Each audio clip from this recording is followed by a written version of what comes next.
Burt Lancaster reveals list of his many lovers, men and women. Burt Lancaster was born Burton Stephen Lancaster on November 2, 1913. In New York City, he grew up in a working-class family in East Harlem during the Great Depression. His parents, Elizabeth and James Lancaster, taught him discipline and hard work values that shaped his future, even though money was tight. Young Burt found joy in sports, especially gymnastics and acrobatics, which later defined his early career. He went to DeWitt Clinton High School, where his athletic talent stood out and earned him a scholarship to New York University.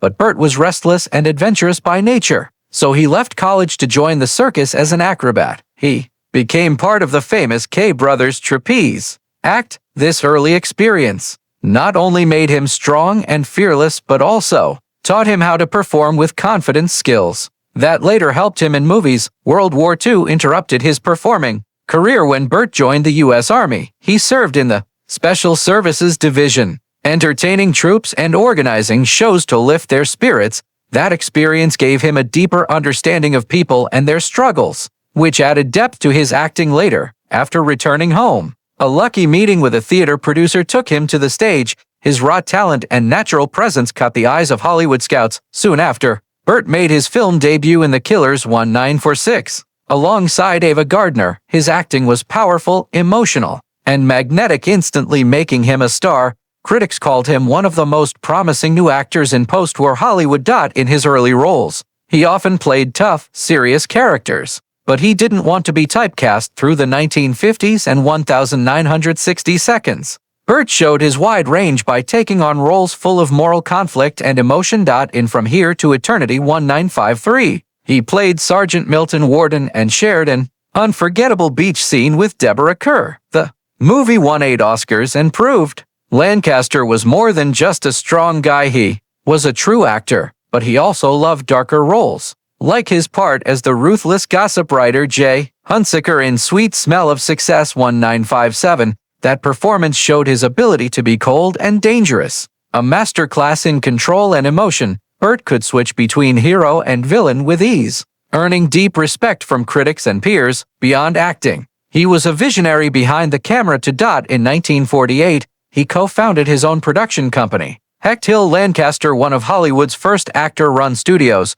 This gave him creative control and allowed him to make movies with powerful social messages. Under his company, he produced Marty 1955, which won the Oscar for Best Picture and celebrated the beauty of ordinary life. Burt wanted to tell human stories that mattered. He was never afraid to take on tough topics or challenge Hollywood's system. He inspired future actors to take charge of their art. As he grew older, Burt's roles changed from romantic heroes to complex, world-weary men. He won an Oscar for Best Actor in Elmer Gantry 1960, playing a charming but conflicted preacher. The role showed his fearless ability to dive into emotional chaos. Later, in Birdman of Alcatraz 1962 and Atlantic City 1980, Burt gave performances full of heart and wisdom. His role in Atlantic City earned him another Oscar nomination and reminded the world that even in his later years, he was still a force on screen. Burt Lancaster was known as a smart and socially aware man.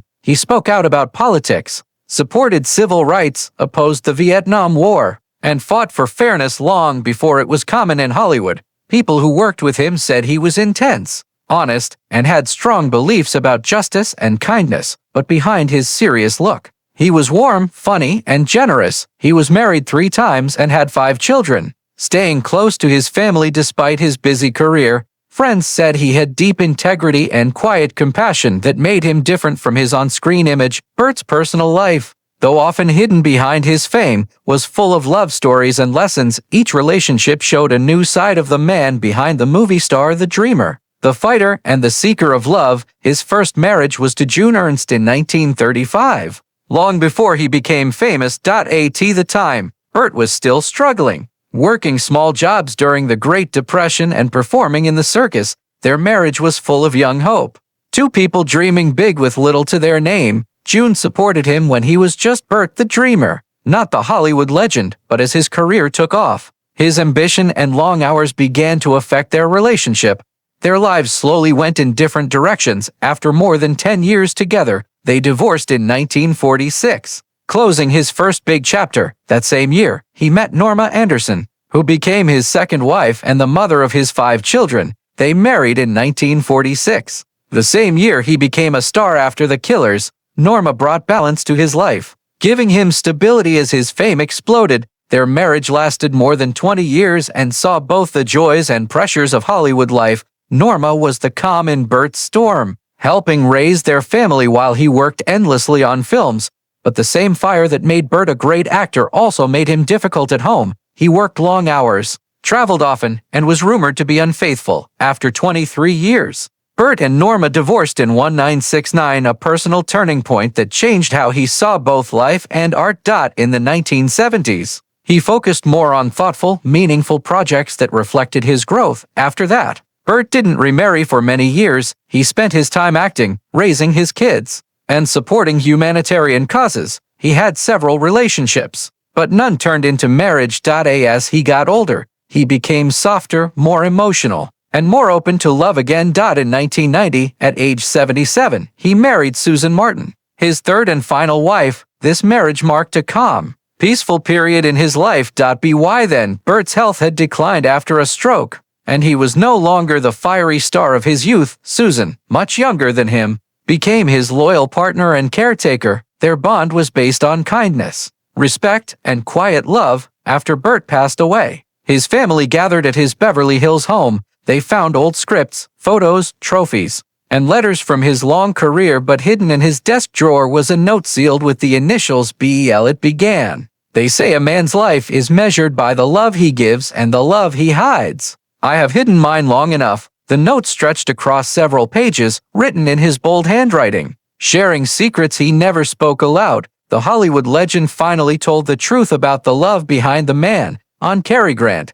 Cary was the first man who showed me that charm could be armor. We both knew how to perform, he with grace, me with strength. One night after a party in 49, we sat on his balcony in Palm Springs. He poured gin, I rolled cigarettes, and we talked about being loved by millions but known by no one. That night, I realized love can hide behind laughter. On J. Edgar Hoover, people won't believe this, but Hoover was fascinated by me, not love control. He invited me to dinners, spoke of patriotism, but watched me like a hawk. One night, he said, "You could destroy men just by smiling." Burt, he didn't love people. He collected them. On Rock Hudson, Rock was gentle, sweet, and scared. I remember him crying once after a rap party, saying, "They'll never let us just be, will they?" I told him, "No, Rock, but we'll make them believe our lies so well, they'll call it truth." He smiled through tears. That broke me. On Ricky Nelson, Ricky reminded me of myself, young, hungry, and lost.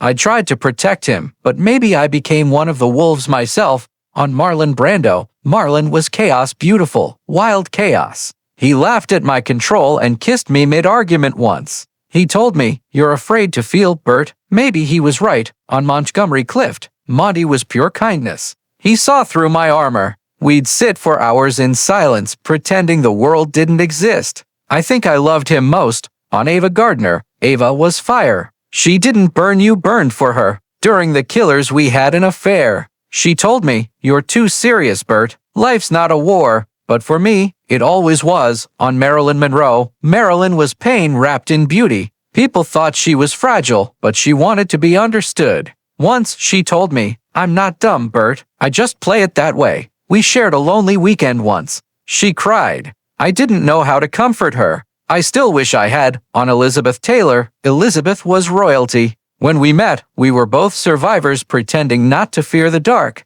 She once told me, "You should have written your story." Maybe this note is my answer. The note ended with these words, "They'll remember the movies, the muscles, the grin. Let them." But I hope someone reads this and knows I was a man of love too. Messy, hidden, and real. When the note ended, the room fell silent. The legend of Burt Lancaster, the tough hero, faded, leaving behind a man of truth, heart, and humanity. In the end, his greatest role was not on screen, but in his final confession, one written not for fame, but for peace.